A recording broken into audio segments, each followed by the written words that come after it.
नमस्कार. ठरलं तर मग ह्या मालिकेच्या आजच्या भागामध्ये आपल्याला पाहायला मिळत आहे सायली स्वतःच्या नजरेने एकदा त्या ठिकाणी जाऊन बघते की ज्या ठिकाणी मुलींचं अपहरण झालं होतं. का कुणास ठाऊक तिला असं वाटत असतं की माझ्या नजरेतनं काही मला जर दिसलं तर, आणि झालं तसंच झालं. आपल्या सायलीच्या नजरेतनं एक कचऱ्यामध्ये बॅग सापडली गेली. ती सापडलेली बॅग ही आश्रमातल्या एका मुलीचीच आहे हे कन्फर्म पण झालं सायलीच्या ह्या हुशारीमुळे. आता पुढे फायदा होईल की नाही माहीत नाही, पण तिने दाखवलेली हुशारी खूपच छान आहे. आता हीच गोष्ट पोलिसांना, सावंतांना आपला अर्जुन सांगू लागतो की एक बॅग सापडली आहे त्या मुलींची, तर त्या गोष्टीचा आपल्याला पुढे उपयोग होऊ शकतो का. तर इथे सावंत पण सांगू लागतात का जे पेनड्राईव्ह मिळालं होतं ते सगळं आपल्याकडे डाटा आलेला आहे, तो आपण आता भेटून तुमच्याशी बोलून मी तुम्हाला सांगतो काय आहे त्या पेनड्राईव्हमध्ये. आता हे पेनड्राईव्हचे प्रकरण घरी आल्यावरच आता सावंत सांगणार आहे. तर अर्जुन म्हणतो की मला तुम्ही माझ्या घरीच येऊन भेटता का, मी सायलीला घेऊन तिथेच येत आहे आणि सापडलेली बॅग पण तुमचं स्वाधीन करतो. तितक्यात सायली अजून काही मिळतं आहे का म्हणून इकडे तिकडे आजूबाजूला पाहू लागते. कुठेही CCTV फुटेज, कॅमेरा वगैरे काही नाही, पण एक प्रायव्हेट बंगला असतो, त्या बंगल्याच्या गेटसमोर एक कॅमेरा असतो. त्या कॅमेऱ्याचं तोंड ह्याच दिशेने असतं. त्यांचं म्हणणं असतं की ह्या गोष्टीचा आपल्याला उपयोग होऊ शकतो, त्यातून आपल्याला कळू शकतं की कोणी टाकलेली आहे ही बॅग. तर आता त्या बंगल्यातल्या मालकाला आता सायली अर्जुन विचारायला जात आहेत. दुसरीकडे आपण पाहतोय की सचिन सांगतोय पेनड्राईव्ह नावाची कुठली गोष्ट अर्जुन सायली बोलताना ऐक, त्यांच्याकडे कुठल्या डाटा नावाची गोष्ट आली किंवा असं कुठल्या गोष्टी बोलत असेल तर लक्ष ठेव, कारण पेनड्राईव्ह महत्त्वाचे ते हरवले आणि ते जर सायली अर्जुनला सापडलं तर फारच भयंकर होईल. पण आता काय करायचं हा प्रश्न पण पुढे आहेच. इथे श्वेता म्हणते की हो मी लक्ष ठेवते आणि कळवते तुम्हाला. महिपत मात्र म्हणू लागतो की दुसरा पर्याय काय आहे की नाही. तर टोनीने आता सांगितले आहे सचिनला की तुझ्याकडे जे काही डाटा आहे तो जर कोणी ओपन केला तर तो तुझं लॅपटॉप आहे ना त्याचं लोकेशन देईल, तर ते लॅपटॉप तू पूर्णपणे विकून टाक आणि फॉर्मॅट मारल्यामुळे ते सगळं डिस्ट्रॉय होऊन जाईल, मग तुझं नाव कोणाला कळणारच नाही.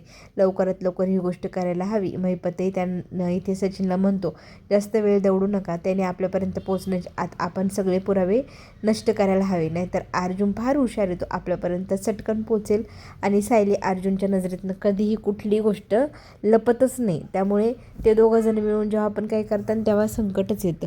तर महिपत फार घाबरलेला आहे. महिपत लवकरात लवकर सचिनला या सगळ्या गोष्टीचं सोक्षमोक्ष लाव असं सांगतो. आपण पाहू शकतो आता घरामध्ये सगळे आनंदी वातावरण आहे. प्रत्येकजण काही ना काय बाळासाठी गिफ्ट बनवण्याची तयारी करते.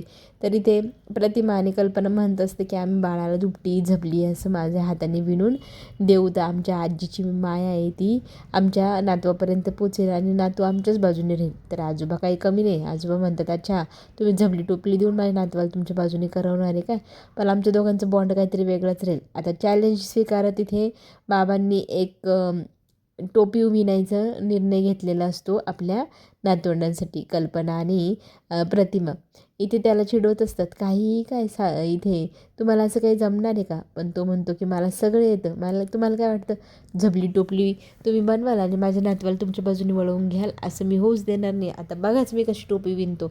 आता भाऊनी टोपी विणायला घेतली, बघू किती जमते त्यांना. दुसरीकडे आपण पाहू शकतो अर्जुन सायली त्या बंगल्यातल्या मालकांकडे जातात आणि त्यांना सगळी घडलेली हकीकत सांगतात. त्यांना मदतीसाठी ते विचारू लागतात की तुम्ही आम्हाला तुमची CCTV फुटेज या तारखेची या वेळेची देऊ शकाल का.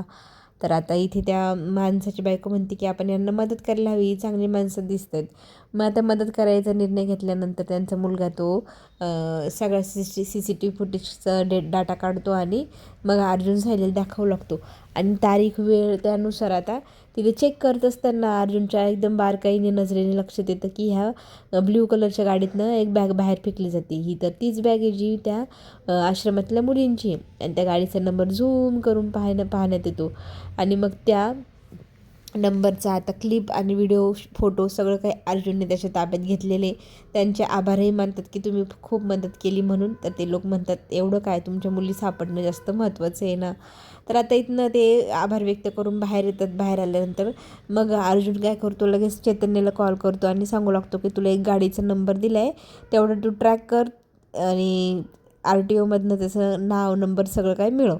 मग लगेचच इथे आपला चैतन्य कामाला लागतो आहे आणि सगळं मिळाल्यानंतर संध्याकाळी या वेळेला घरी येऊन भेट सावंत येत आहेत, आपल्याला महत्त्वाची बोलणी करायची म्हणत चैतन्याला घरी यायला अर्जुन कळवतो. दुसरीकडे आपण पाहू शकतो घरी सगळेजण आतुरतेने वाट पाहत आहे आपल्या सायलीची, कारण ती आता सोनोग्राफीची रिपोर्ट बनवायला गेली, सगळ्यांना उत्सुकता लागली आहे. तरी ती श्वेता मुद्दाम म्हणते की हॉस्पिटल एवढा वेळ नको आहे लागायला, बहुतेक ते दुसरीकडेच तर नाही गेले. कल्पना म्हणते हे होऊ शकतं, इथे दोघंजण कुठेही जाऊ शकतात. तितक्यात सायली अर्जुन घरी येतात आणि सगळेजण म्हणतात की आम्ही तुम्हालाच कॉल लावत होतो, बरं झालं आता आलेस तुम्ही.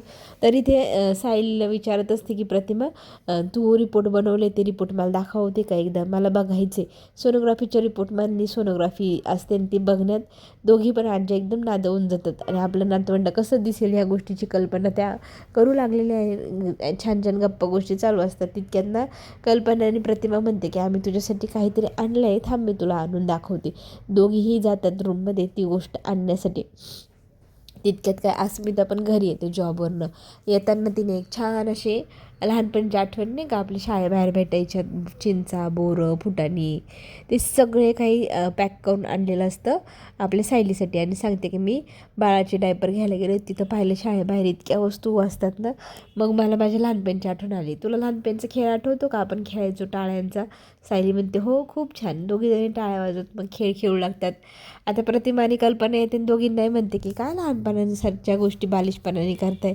तर दोघी हसतात आणि म्हणतात की तुम्हाला माहिती आहे ना, आमच्या दोघींमधलं बालपण पुन्हा एकदा परत आलं आहे, तर आम्ही पुन्हा ते एन्जॉय करूच ना.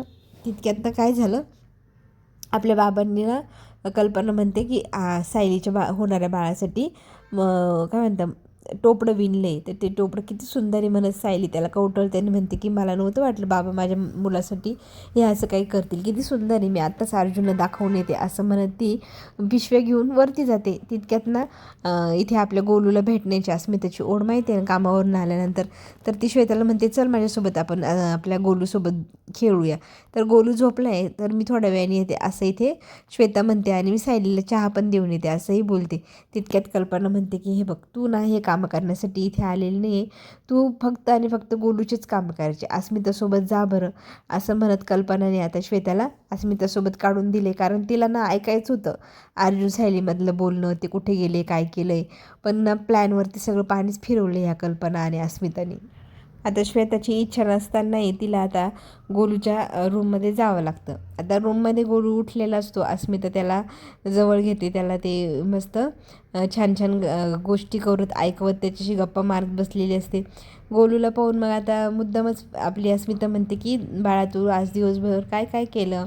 मग श्वेता सांगू लागते काय काय केलं, तर ती म्हणते की अगं मी गंमतच करते, खरंच मला तर तू म्हणजे लॉटरीच लागली माझ्या बाळासाठी, माझ्या बाळाला तू किती प्रेमाने मायाने सांभाळते, मला तर असं वाटू लागलं की तो काही दिवसांनी मलाही विसरून जाईल. तर श्वेता म्हणते नाही हो, असं नाही होणार, तो तुमचा मुलगा आहे, तो तुमचाच राहणार. तितक्यात ना डायपर हे आपल्या सायलीच्या बॅगमध्ये गेले हे अस्मिताच्या लक्षात येतं. ते घ्यायला श्वेता जात असते तर ती पुन्हा तिला थांबवते आणि स्वतःच जाऊन घेऊन येते असं म्हणत ती निघते. इकडे मात्र महत्त्वाची गोष्ट बोलण्यात येतच, पेनड्राईव्हमध्ये खूप मोठ्या मोठ्या लोकांचे कॉन्टॅक्ट नंबर आहे, कॉन्टॅक्ट्स आहे आणि काही 2 ठिकाणचे लोकेशन पण ट्रॅक झाले.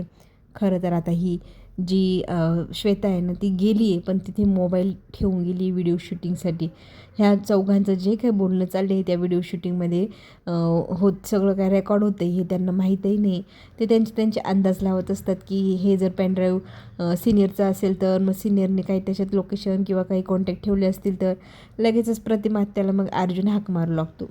इकडे मात्र प्रियाचा संताप झाला आहे बरं का. तर प्रिया पाहू शकतो आपण एकदम बावचळल्यावानी करते, तिला फार संताप होत असतो. आपल्या हातातून सगळं काही निसटत चाललं आहे, आपण किती छान प्लॅन करून सायलीला इथे आणलं होतं आणि सायली आपल्या हातातनं निसटली. ह्या गोष्टीची तिला खूप खंत आहे, तिला सायलीला इतका त्रास द्यावा असं वाटतो आहे, अगदी तिचं मन त्याच्यासाठी एकदम आसुसलेलं आहे, इतका त्रास द्यावा. पण काय झालं आहे की तिच्या हातातनं सगळी बाजीच निसटून गेली आहे. प्रतिमा ते आता इथे कॉफी घेऊन आलेली असते आणि अर्जुन मग तिला पेनड्राईव्ह दाखवतो. हे पेनड्राईव्ह आपल्या सिनियरचे का हेही विचारू लागतो. मग ती म्हणते की नाही, हे माझे मिस्टर असं काही वापरत नाही, त्यांना कागद पेन एवढंच लागतं. हल्ली तुमच्यासारखी नवीन पिढी हे सगळं वापरते, पण आमची ही जुनी पिढी आहे ती अजूनही कागद आणि पेनच वापरते. आणि यानंतर मी कधी लॅपटॉप सोडून बाकी दुसरं काही वापरताना पाहिलेलंच नाही.